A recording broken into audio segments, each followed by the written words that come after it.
college पनि सँगै पढ्यो अनि अब बाहिर पनि सँगै अप्लाई गरेको हामी चाहिँ अब चार्ज डार्विन युनिभर्सिटीको लागि हो सिडनी हामीले चाहिँ अब masters in information technology cyber security BSc पढ्यो अङ्ग्लो साइन्स क्याम्पसबाट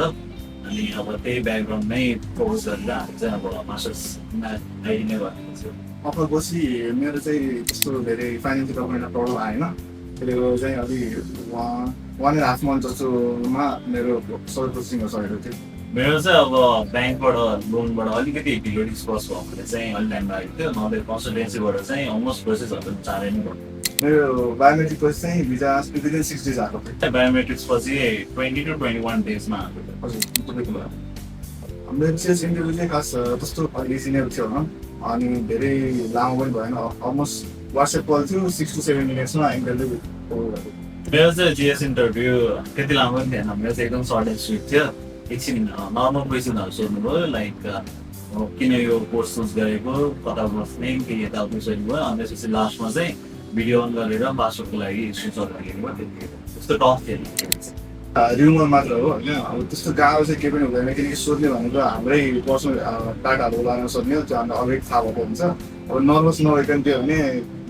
त्यस्तो केही टफ पनि हुँदैन इजी नै हुन्छ मलाई चाहिँ प्रवेश सरले गराउनु भएको थियो मलाई चाहिँ रबिन सरले गर्थ्यो मेरो पिटी चाहिँ 79 आएको थियो ओभरअल मेरो चाहिँ 73 आएको थियो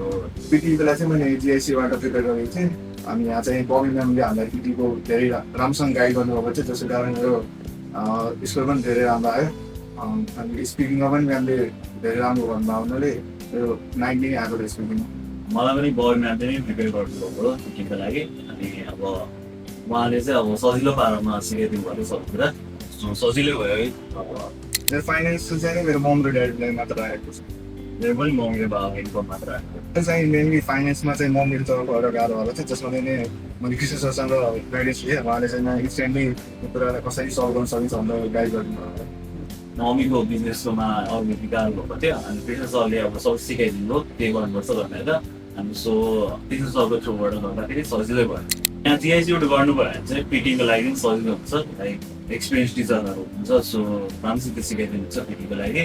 अनि अब डकुमेन्टेसनहरूको लागि पनि सजिलो हुन्छ यहाँबाट लाइक प्रपर गाइडेन्स गरिदिनुहुन्छ अब सबै कुरा यहाँबाट गर्दाखेरि अलिक फास्ट र प्रपर वेमा हुन्छ जिएससी